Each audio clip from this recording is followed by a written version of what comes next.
Olá, professor, tudo bem? Bem-vindo. Tudo. Estava ouvindo o papo aí e aproveito para contar uma pequena história.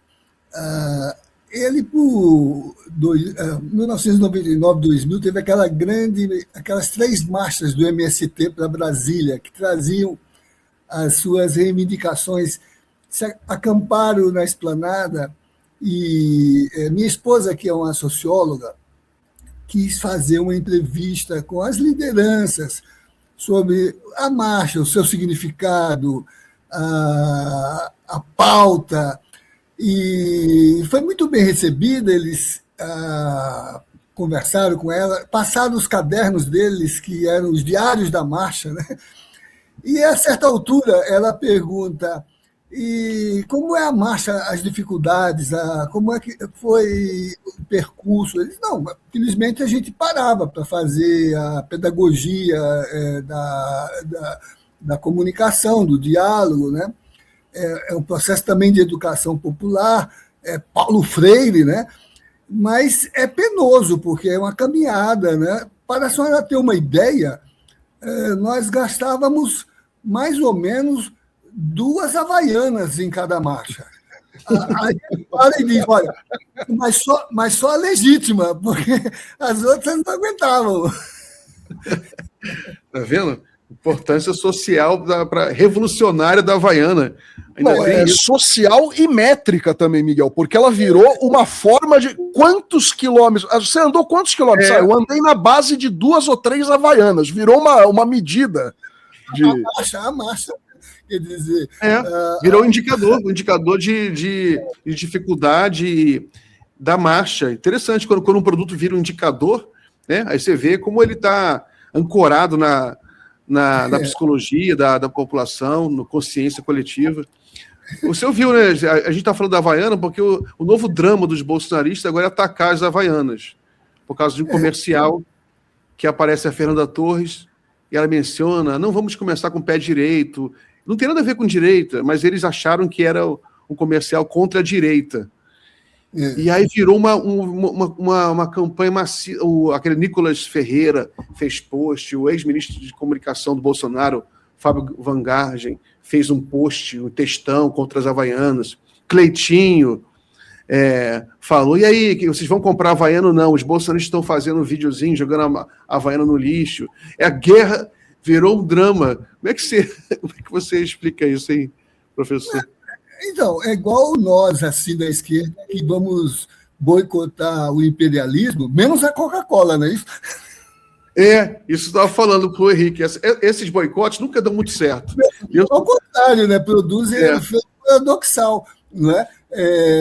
Há uma propaganda massiva agora, né? Que não só divulga para todos os públicos uma sandália que já caiu no hábito social, né? Como produz esse efeito que a Coca-Cola tem, mesmo entre os anti-imperialistas, né? Porque é gostoso, né? E eu me lembro que eu tentei até em Havana tentar tomar uma coca que eles vendiam, porque lá não entra Coca-Cola, mas é horrível. Então, o bom mesmo é a Coca-Cola, né? Eu lembro de um tempo, professor, que você tinha as campanhas, né, de boicote. Boicote de produtos, aí tinha um montão de produto, Coca-Cola, não sei o quê, McDonald's, um montão de produtos. Aquele negócio nunca deu muito certo, né? Esses boicotes. Não, ao contrário, produz o efeito de reforço. Isso é psicológico, né? Como querer parar de fumar, né? Aumenta a vontade, né? Você para por outras razões, mas assim, essa aqui pavloviana não entra, né? Mas, por exemplo, no caso aí, há muito do estímulo pavloviano. Tem bolsonarista salivando aí, né? Mas eu acho que as Havaianas ganharam assim, um reforço propagandístico enorme, né? É só acompanhar os balanços, né? Nem precisa ser trimestral, vai ser mensal, né? Agora todo mundo vai comprar o balanço da Havaiana. E para dar um efeito, eu li hoje uma tese muito interessante de quem é do setor econômico mesmo, gente que lida com isso, que dizia o seguinte, professor, quando você lança um boicote desse tipo, eventualmente, na ponta do lápis, pode ter alguém que tenha deixado de comprar, na teoria, mas que isso não é uma coisa, não é tão massificado. Agora, o que é massificado e é comprovado é que muita gente que não ia comprar vai comprar agora por causa disso. Então, assim, a tendência nas vendas é que haja uma subida. E essa, vamos dizer assim, orientação, né, vai para um público que não tem muita... uma palavra que eu usei frequentemente, cognição, né?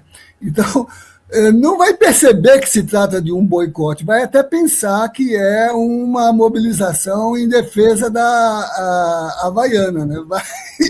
Vai até fazer o contrário do que vamos dizer assim, o vaqueiro que está conduzindo a boiada aí quer alcançar, né? Eu acho que não tem saída, né? A dinâmica da propaganda, ela é muito paradoxal, né? A não ser que faça... Se vocês lembram daquele filme Adeus Lenin? Ela acorda e o que tem na frente dela é a propaganda da Coca-Cola, né? Então, era melhor dizer que o socialismo, a Coca-Cola aderiu ao socialismo do que dizer o contrário. Agora tem um outro ponto também, professor, que é o seguinte, é que as pessoas ficam perplexas de ver que o bolsonarismo ele se tornou um movimento fútil, né? Porque tem tanta coisa grave acontecendo no mundo, né? Aí o Trump sequestrando petroleiros, explodindo embarcações no Mar do Caribe, sem nenhuma ordem judicial.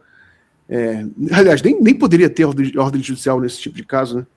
Que são atos internacionais.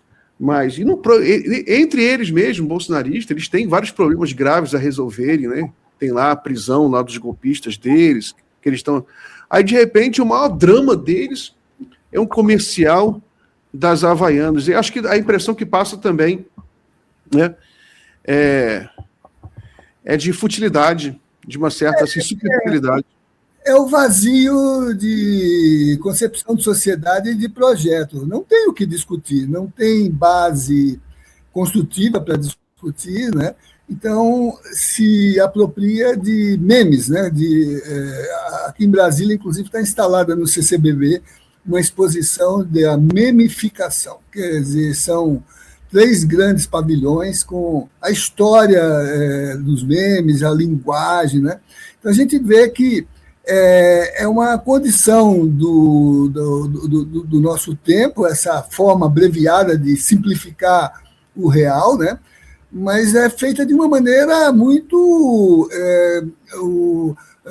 rebaixada, né? Então, não é porque não tem inteligência, não tenha quem construa agendas, é que não é capaz de dar verossimilhança às agendas que elabora. Então, fica memificando a linguagem da política, a condição da comunicação, né?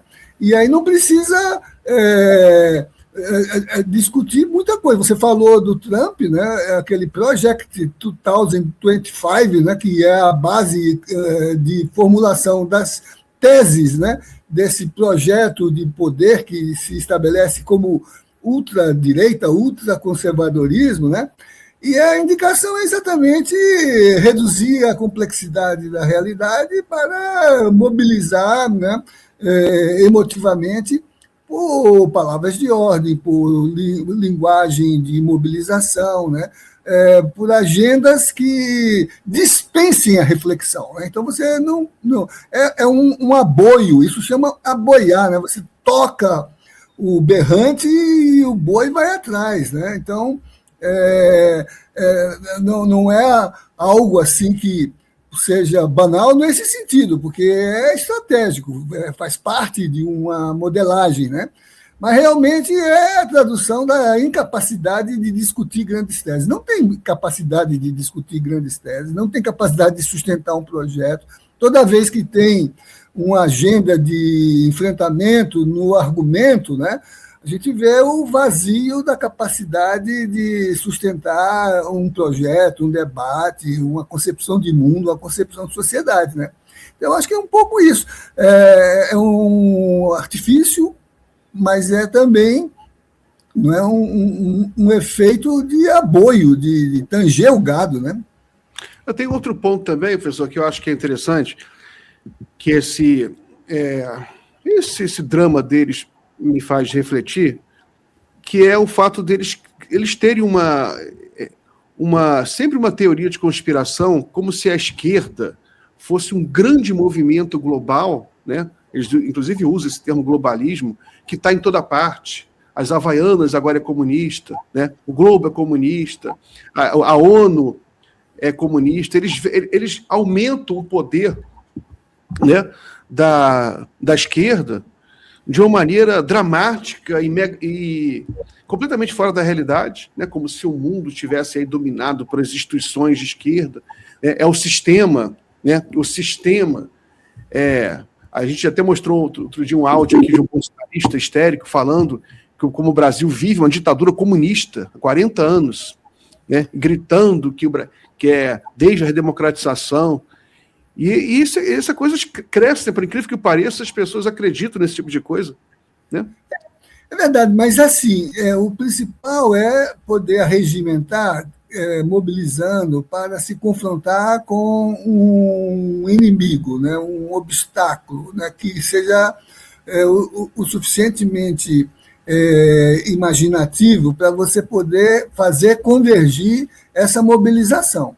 É curioso que mesmo o fantasma do comunismo, né, já tinha sido abandonado pela ação estratégica da direita norte-americana desde os anos 60. Você conhece o relatório Rockefeller, né, que em 1969, para balizar, né, a ação estratégica da administração Nixon, que assumia o governo norte-americano, sugeriu que os interesses norte-americanos, naquela altura, né, e isso está documentado, não é conspiração nem nada, é um relatório de inteligência, vamos dizer assim, de base para orientar a ação de governança, né?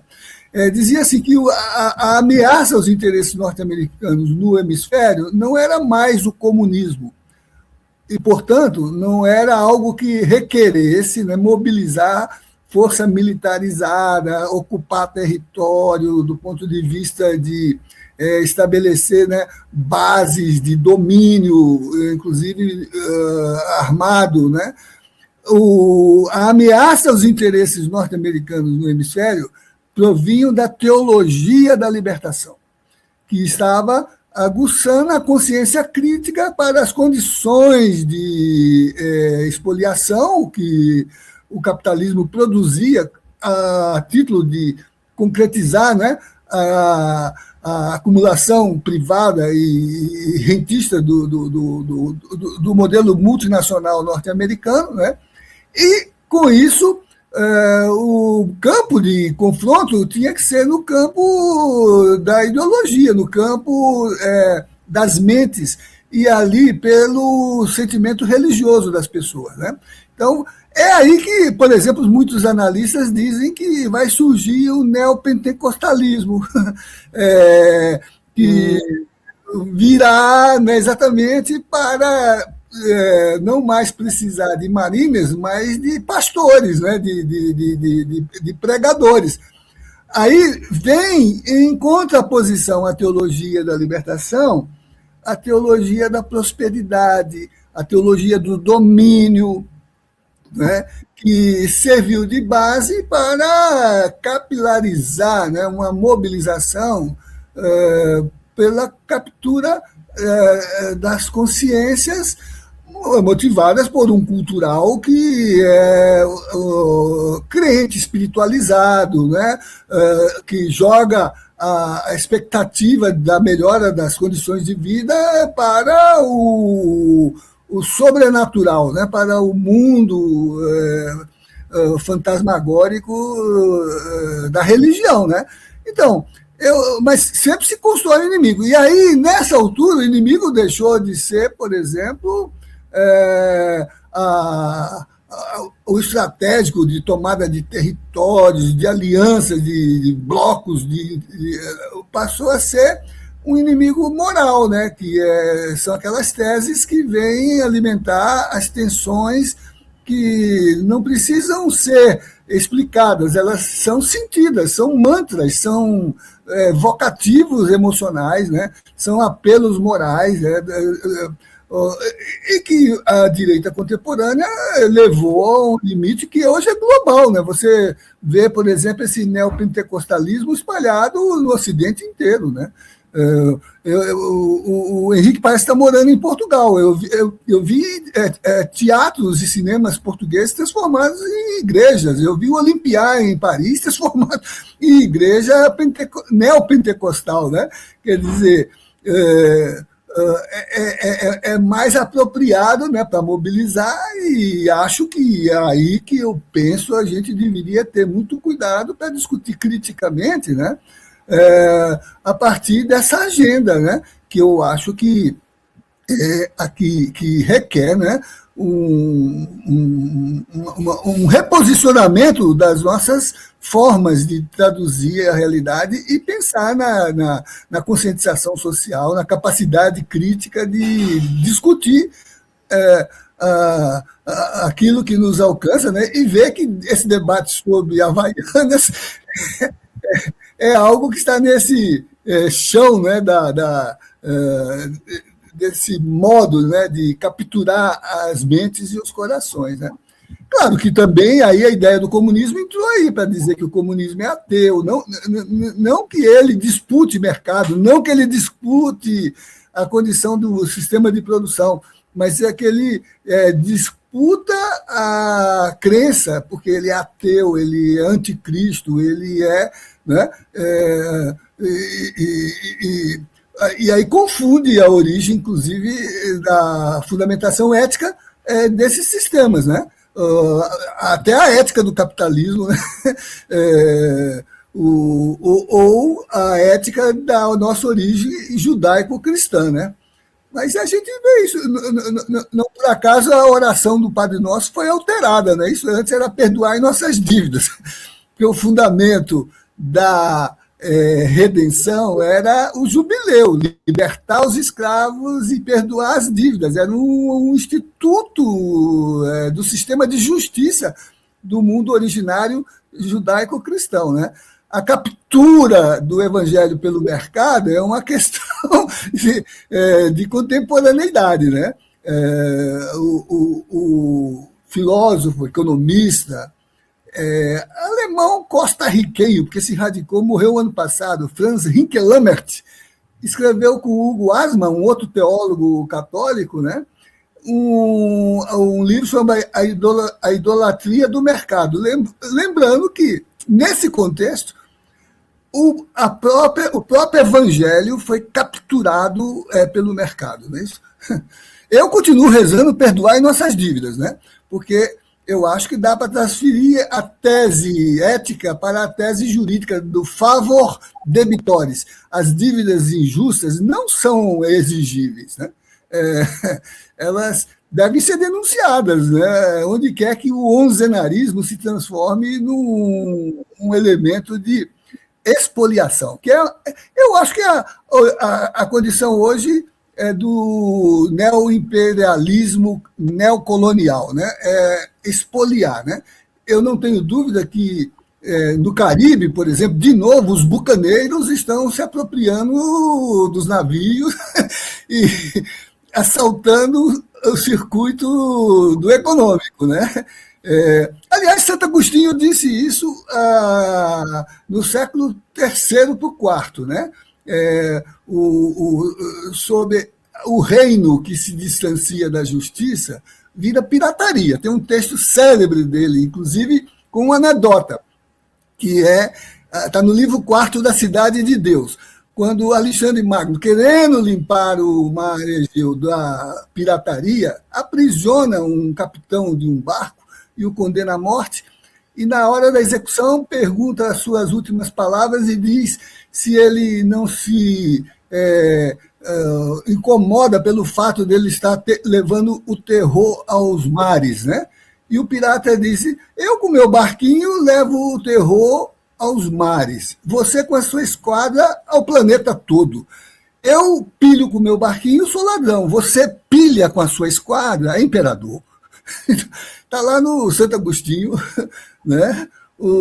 Essa passagem que, nossa, foi escrita ali entre o terceiro e o quarto século, né?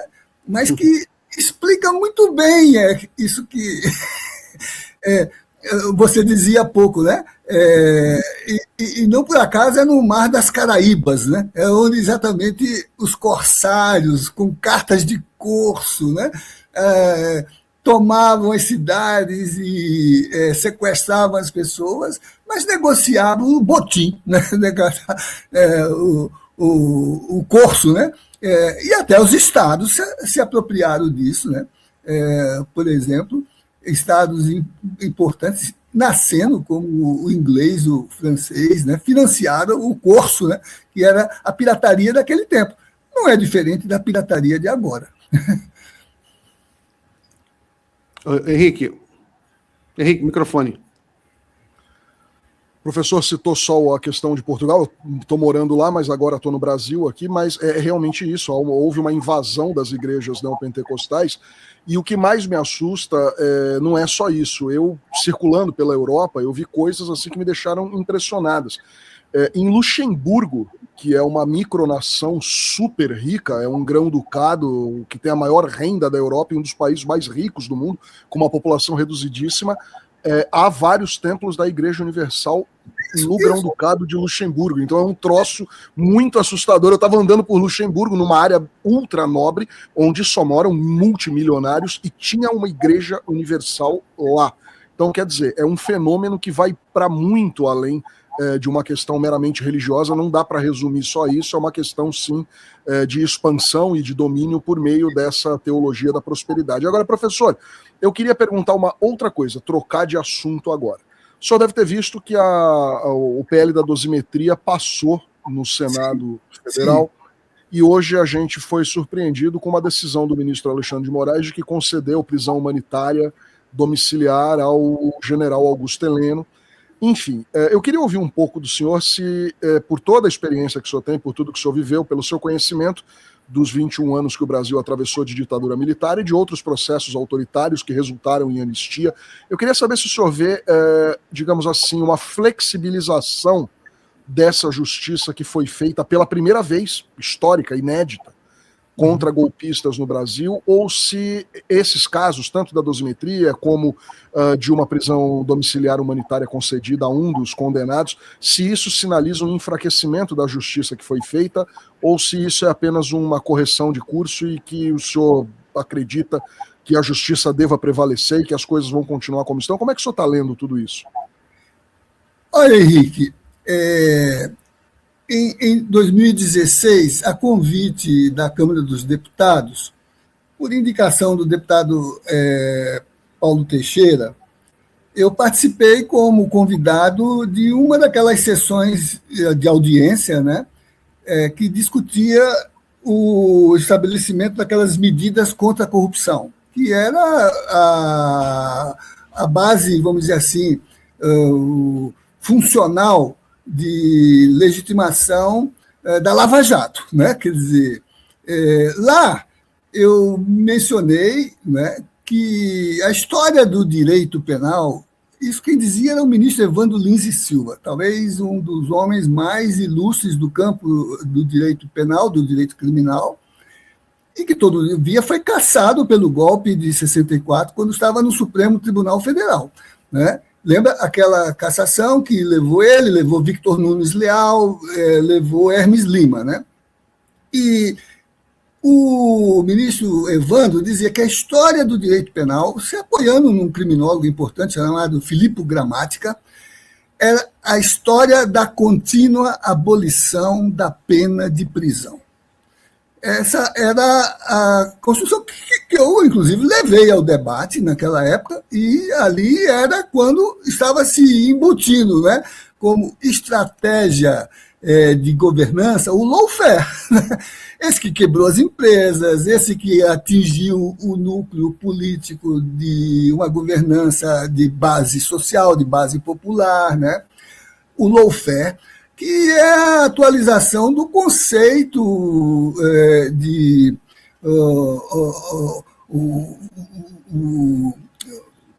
penalista, punitivista, né?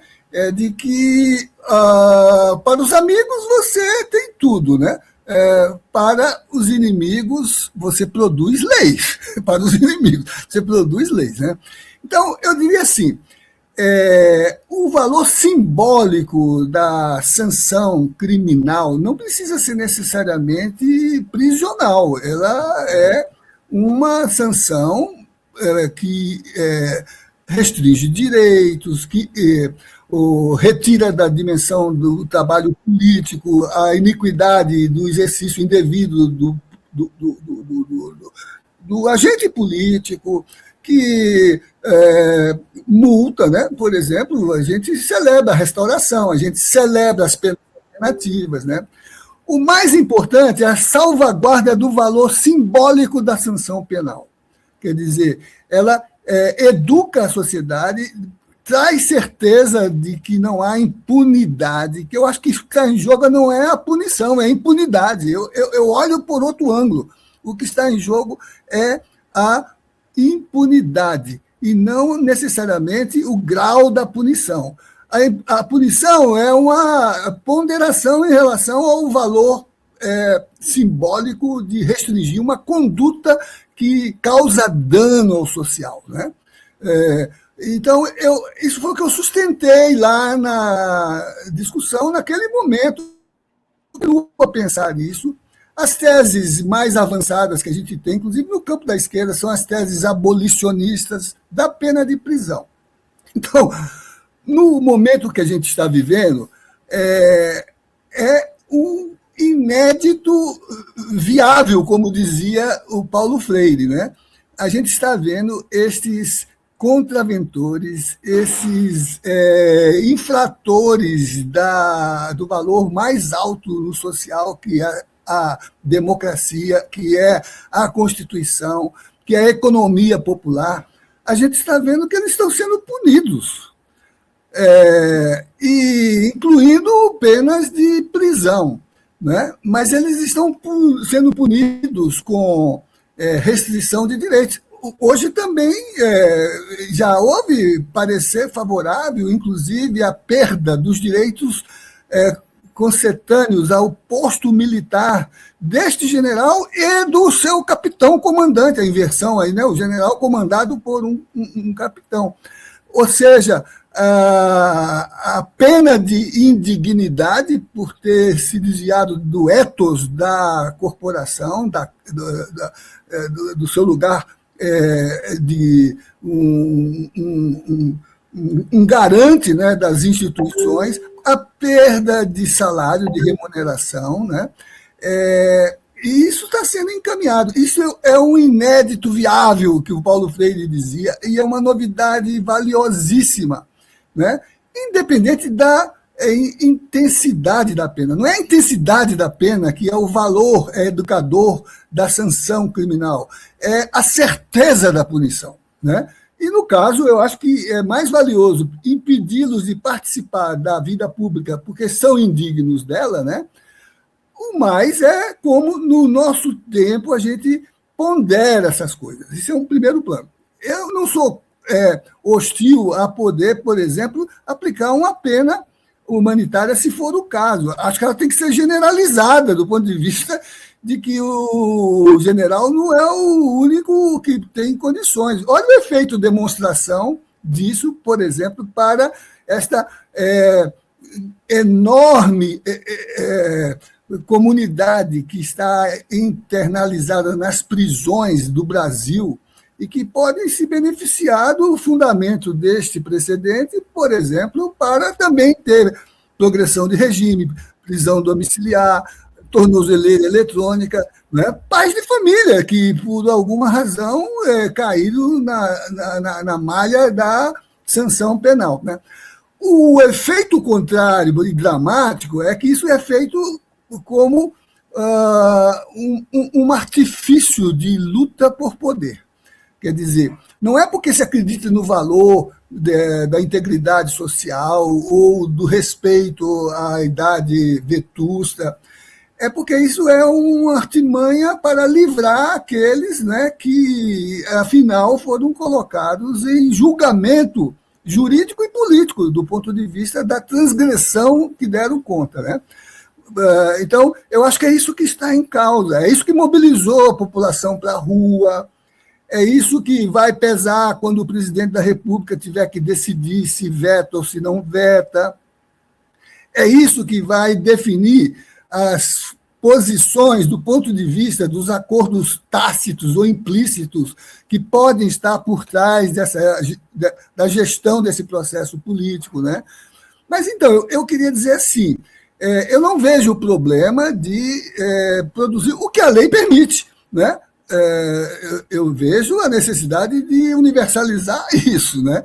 Mas, ao contrário, eu também não vejo razão legítima para fazer uma dosimetria que disfarce uma graça, um indulto, uma anistia, e que seja uma forma de retirar do juízo jurídico do dano social que produziram, e, sobretudo, o dano político e democrático, quem é contraventor, quem ofendeu a Constituição, quem atentou contra a democracia, que é um bem inestimável, né? Então, eu acho que é isso que a gente precisa ter em causa, né? Não perder o foco da discussão, né? Não ficar discutindo, porque aí é como discutir a Havaiana, gente, né? O que a gente tem que discutir é, pela primeira vez, a gente está pondo no banco dos réus, está cumprindo o horizonte ético da justiça de transição, prevenir a repetição, educar para o nunca mais, ter como valor social a democracia como um bem que não pode ser desconsiderado, né? E aí preservar a justiciabilidade desses contraventores, né? Agora, se vão cumprir pena de prisão, se vão cumprir pena de prisão domiciliar, é uma outra história. E eu acho que a gente... Henrique, nem Javé,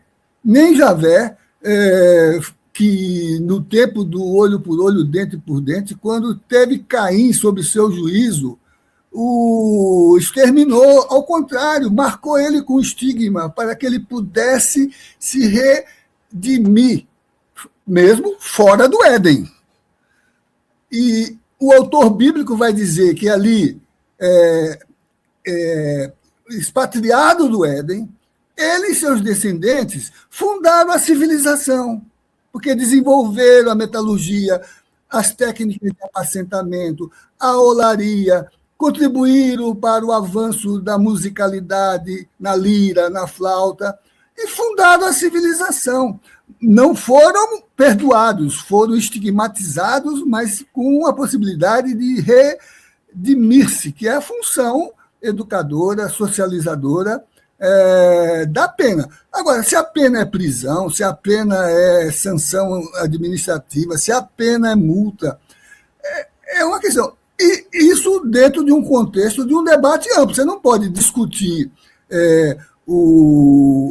a dosimetria no calor dos acontecimentos como moeda de troca de posição de disputa de poder, que é o que está em causa entre nós, nos grandes meios editoriais, nas agências onde se discute as lealdades e também entre os poderes constituídos, né?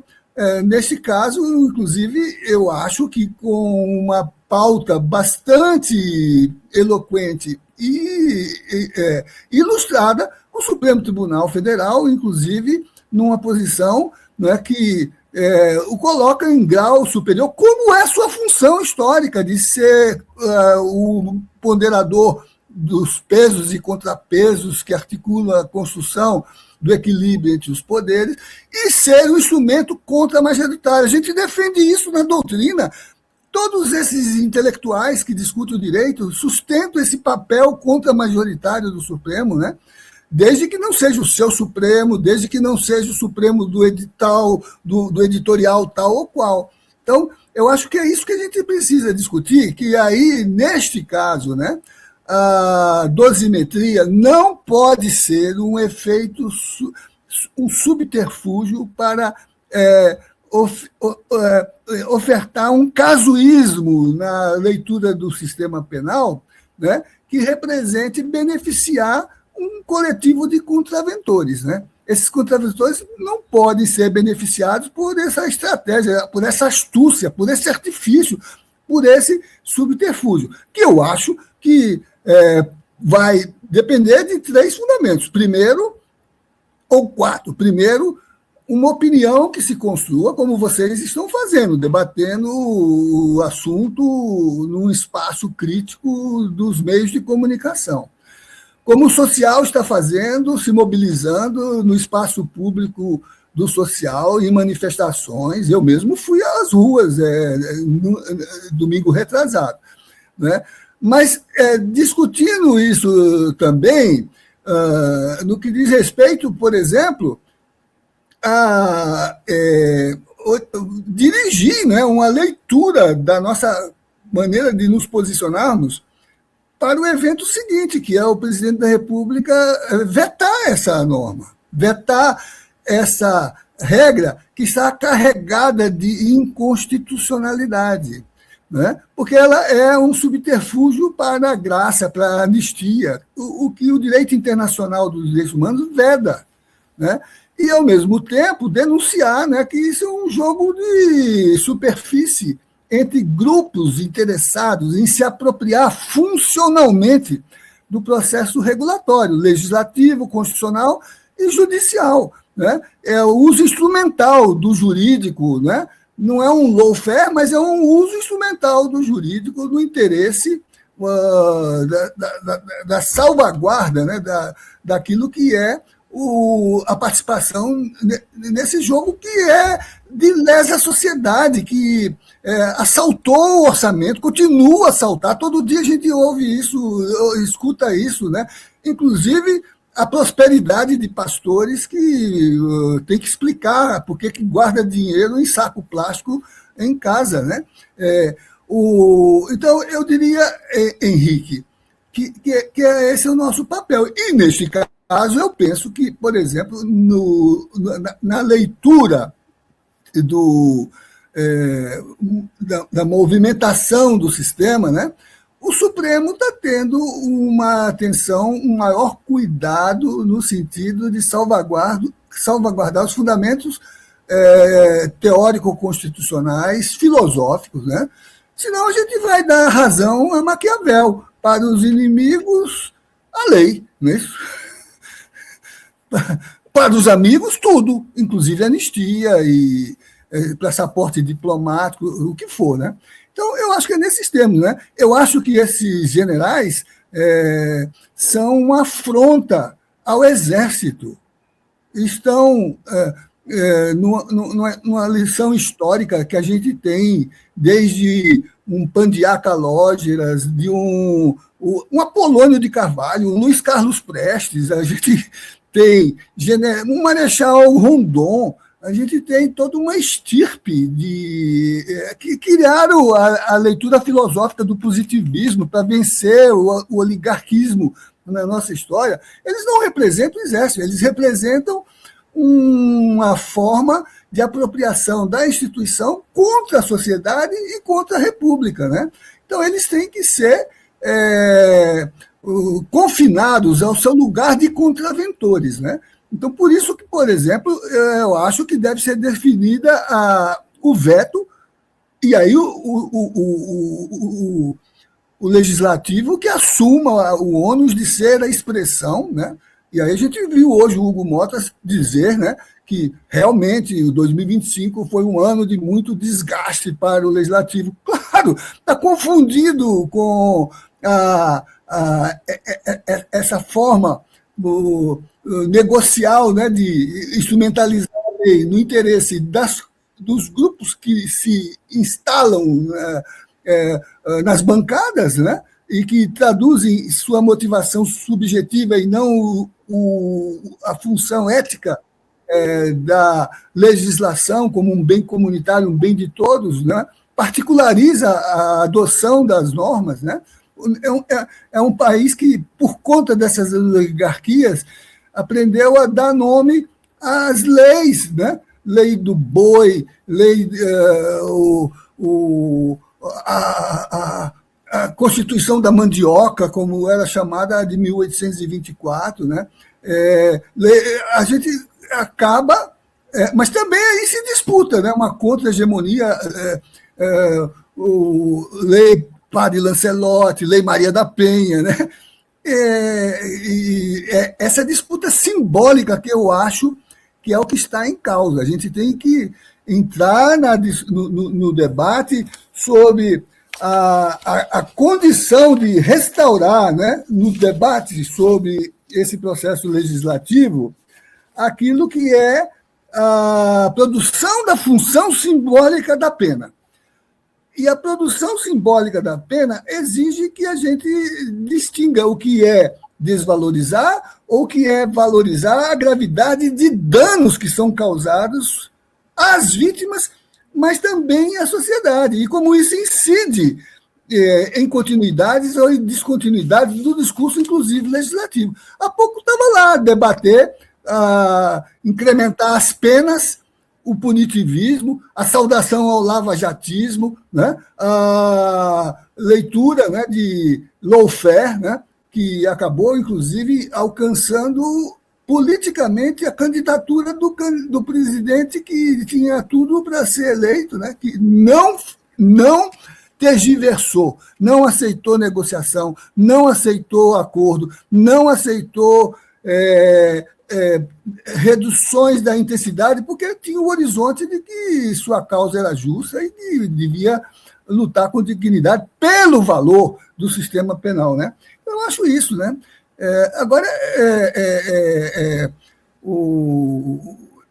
eu tenho a impressão que nesses 3 planos, se a imprensa fizer o seu trabalho, se o social se organizar, se mobilizar, se o presidente da República vetar, em última análise, a norma está eivada de inconstitucionalidade, e se levar essa causa num litígio estratégico à Corte Interamericana de Direitos Humanos, vai se contrapor à sua jurisprudência consolidada de que não são toleradas normas que impliquem em autoanistia, seja como for que ela se disfarce com nomes que desarmem o seu pressuposto de favor, né? Victor Nunes, o outro ministro cassado, dizia que enquanto a gente não criar a sociedade de direitos, o jurídico vai ser sempre uma troca de favores, não é isso? Então, é preciso vencer essa oligarquia, esse clientelismo, esse nepotismo, esse prebentismo, esse filhotismo, esse clientelismo que ainda marca a estrutura da política em nossa sociedade. Infelizmente, né, a mobilização social é criativa e a gente viu isso agora, por exemplo, no Supremo, quando os indígenas se mobilizaram e contra o agronegócio obtiveram uma posição firme do Supremo de que o marco legal é inconstitucional, porque o marco é ancestral. Então, eu acho que é por aí que a gente deve ir, né? Agora,